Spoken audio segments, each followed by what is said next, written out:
So I want to start by offering you a free, no-tech life hack. And all it requires of you is this, that you change your posture for 2 minutes. But before I give it away, I want to ask you to right now do a little audit of your body and what you're doing with your body. So how many of you are sort of making yourselves smaller? Maybe you're hunching, crossing your legs, maybe wrapping your ankles. Sometimes we hold on to our arms like this. Sometimes we spread out. I see you. So I want you to pay attention to what you're doing right now. We're going to come back to that in a few minutes, and I'm hoping that if you sort of learn to tweak this a little bit, it could significantly change the way your life unfolds. So we're really fascinated with body language, and we're particularly interested in other people's body language. You know, we're interested in, like, you know, an awkward interaction, or a smile, or a contemptuous glance, or maybe a very awkward wink, or maybe even something like a handshake. Here they are arriving at number 10, and look at this lucky policeman gets to shake hands with the President of the United States. Oh, and here comes the Prime Minister of it. No.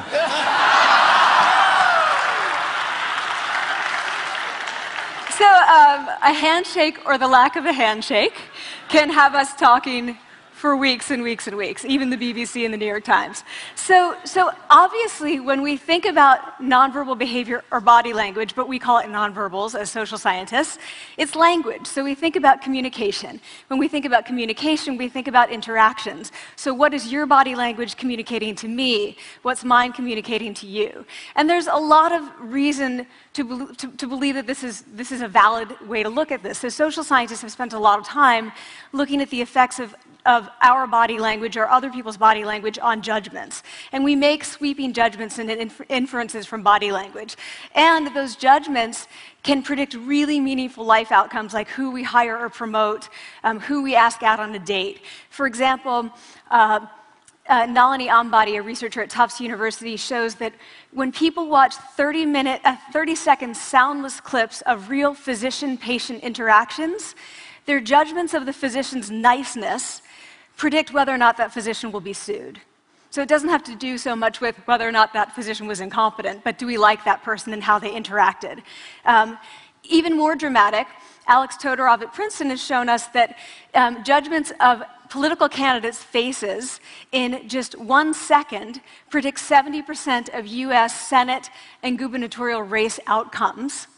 And even, let's go digital, emoticons used well in online negotiations can lead you to claim more value from that negotiation.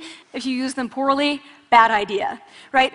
So when we think of nonverbals, we think of how we judge others, how they judge us, and what the outcomes are. We tend to forget, though, the other audience that's influenced by our nonverbals, and that's ourselves. We are also influenced by our nonverbals, our thoughts and our feelings and our physiology. So what nonverbals am I talking about? I'm a social psychologist, I study prejudice, and I teach at a competitive business school. So it was inevitable that I would become interested in power dynamics. I became especially interested in nonverbal expressions of power and dominance. And what are nonverbal expressions of power and dominance? Well, this is what they are. So in the animal kingdom, they are about expanding. So you make yourself big, you stretch out, you take up space, you're basically opening up. It's about opening up. And this is true across the animal kingdom. It's not just limited to primates, and humans do the same thing. So they do this both when they have power sort of chronically, and also when they're feeling powerful in the moment. And this one is especially interesting because it really shows us how universal and old these expressions of power are.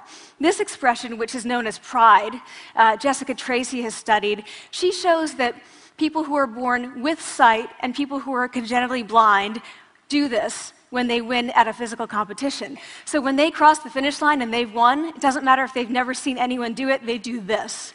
So the arms up in the V, the chin is slightly lifted. What do we do when we feel powerless? We do exactly the opposite. We close up, we wrap ourselves up, we make ourselves small. We don't want to bump into the person next to us. So again, both animals and humans do the same thing. And this is what happens when you put together high and low power. So what we tend to do when it comes to power is that we complement the other's nonverbals. So if someone's being really powerful with us, we tend to make ourselves smaller. We don't mirror them, we do the opposite of them.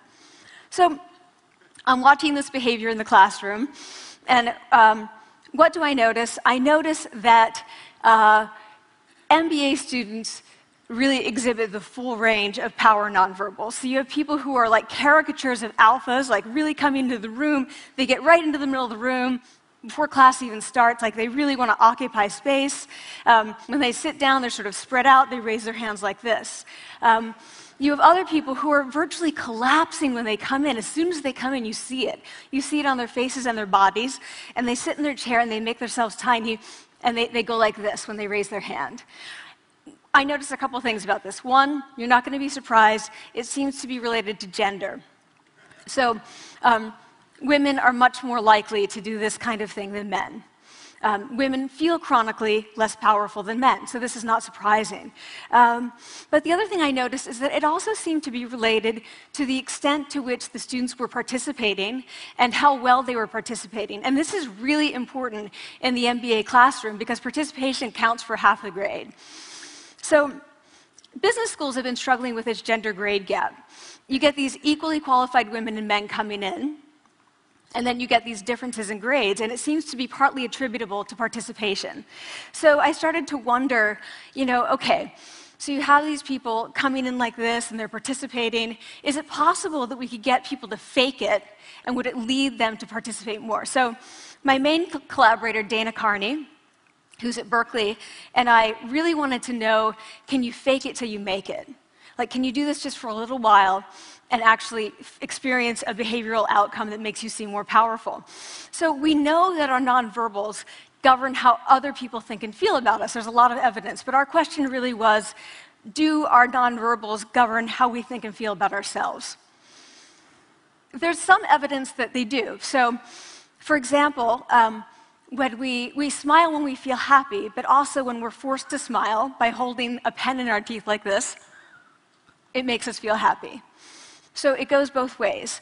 When it comes to power, it also goes both ways. So when you feel powerful, you're more likely to do this, but it's also possible that when you pretend to be powerful, you are more likely to actually feel powerful.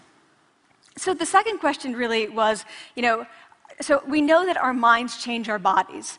Is it also true that our bodies change our minds? And when I say minds, in the case of the powerful, what am I talking about? So I'm talking about thoughts and feelings and the sort of physiological things that make up our thoughts and feelings. And in my case, that's hormones. I look at hormones. So what do the minds of the powerful versus the powerless look like? So powerful people tend to be, not surprisingly, more assertive and more confident, more optimistic. They actually feel that they're going to win even at games of chance. They also tend to be able to think more abstractly. So there are a lot of differences. They take more risks. There are a lot of differences between powerful and powerless people. Physiologically, there also are differences on two key hormones, testosterone, which is the dominance hormone, and cortisol, which is the stress hormone.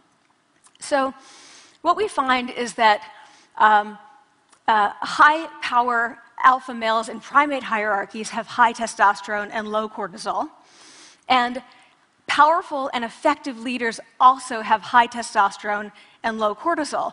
So what does that mean? When you think about power, people tended to think only about testosterone because that was about dominance. But really, power is also about how you react to stress. So do you want the high-power leader that's dominant, high on testosterone, but really stress reactive? Probably not, right? You want the person who's powerful and assertive and dominant, but not very stress reactive, the person who's laid back.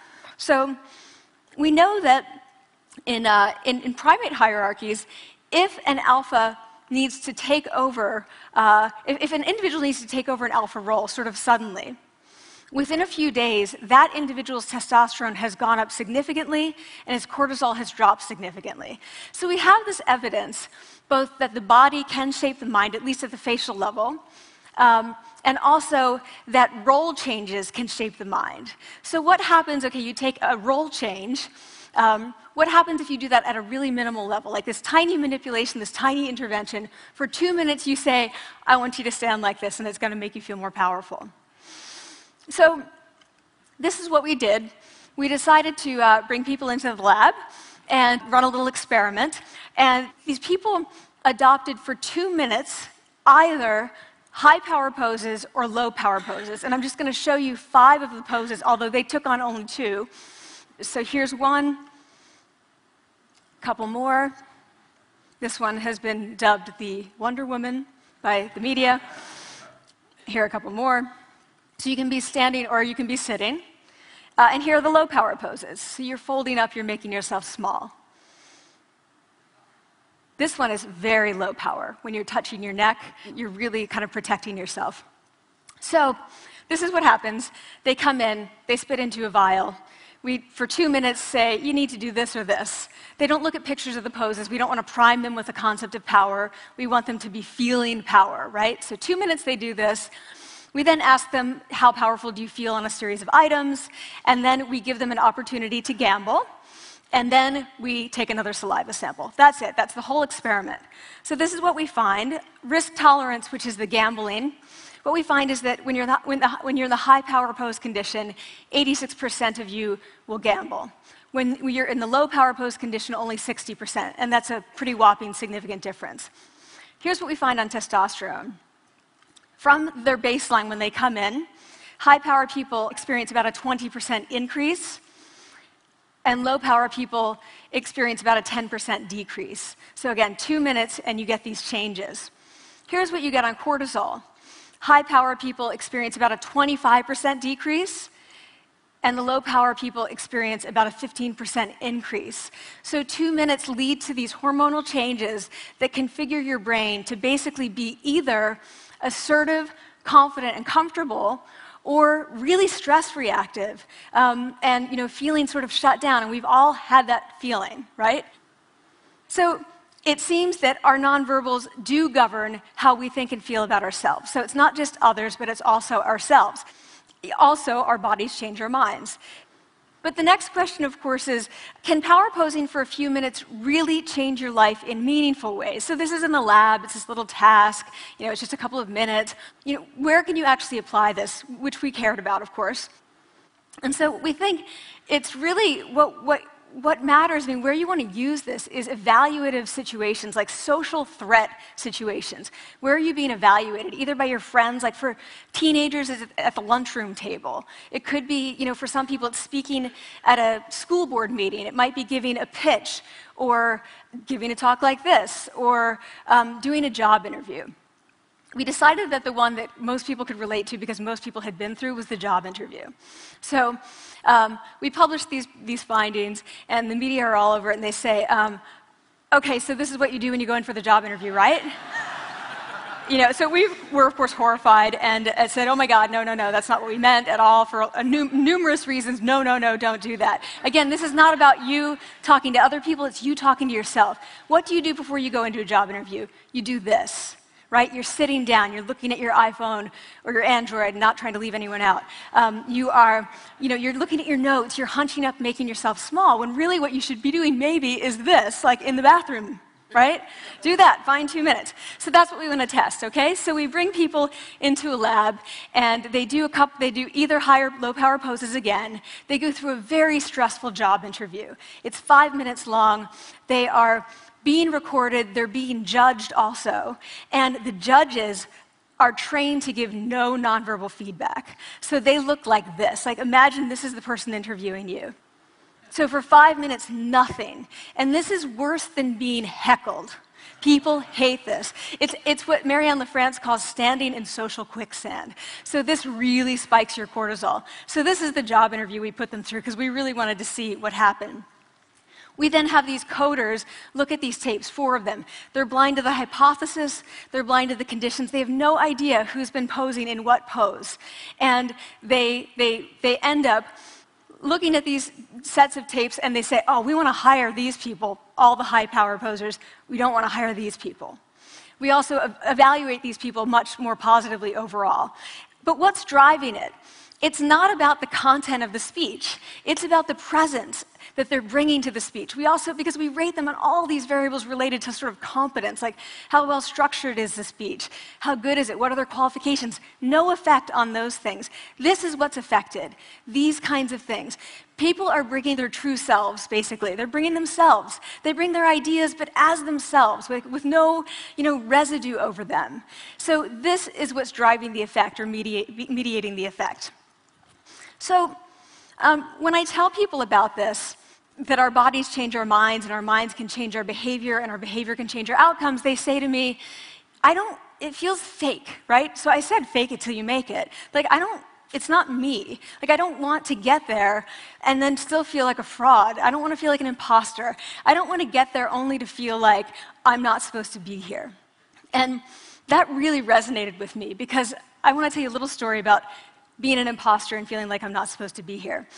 When I was 19, I was in a really bad car accident. I was thrown out of a car, rolled several times. I was thrown from the car, and I woke up in a head injury rehab ward.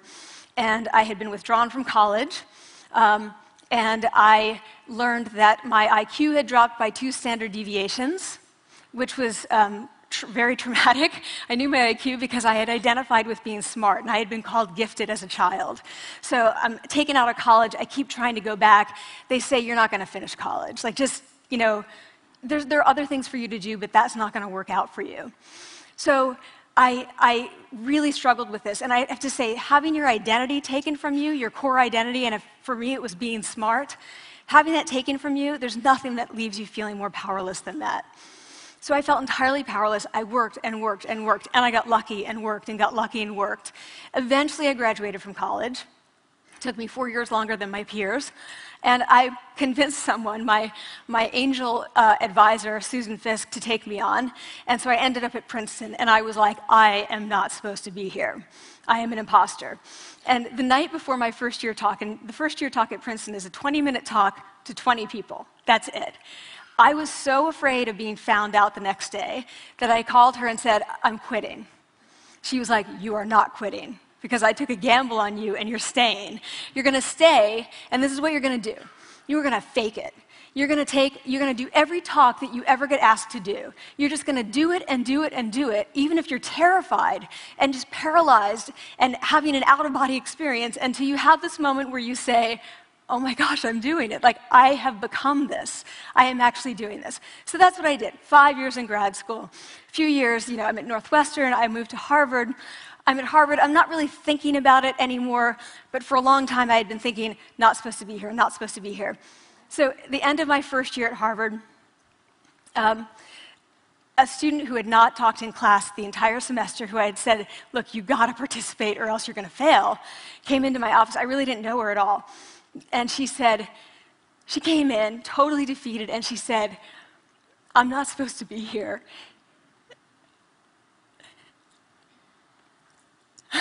And that was the moment for me, because 2 things happened. One was that I realized, oh my gosh, I don't feel like that anymore. I don't feel that anymore, but she does, and I get that feeling. And the second was, she is supposed to be here. Like, she can fake it, she can become it. So I was like, yes, you are. You are supposed to be here, and tomorrow you're going to fake it, you're going to make yourself powerful, and, you're going to...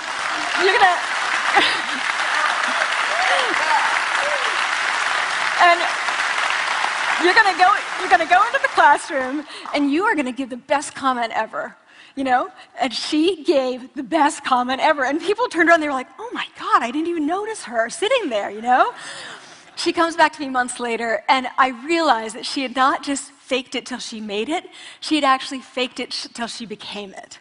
So she had changed. And so I want to say to you, don't fake it till you make it. Fake it till you become it. It's not do it enough until you actually become it and internalize. The last thing I want to leave you with is this. Tiny tweaks can lead to big changes. So this is 2 minutes. 2 minutes, 2 minutes, 2 minutes. Before you go into the next stressful evaluative situation, For 2 minutes, try doing this in the elevator, in a bathroom stall, at your desk behind closed doors. That's what you want to do. Configure your brain to cope the best in that situation. Get your testosterone up, get your cortisol down. Don't leave that situation feeling like, oh, I didn't show them who I am.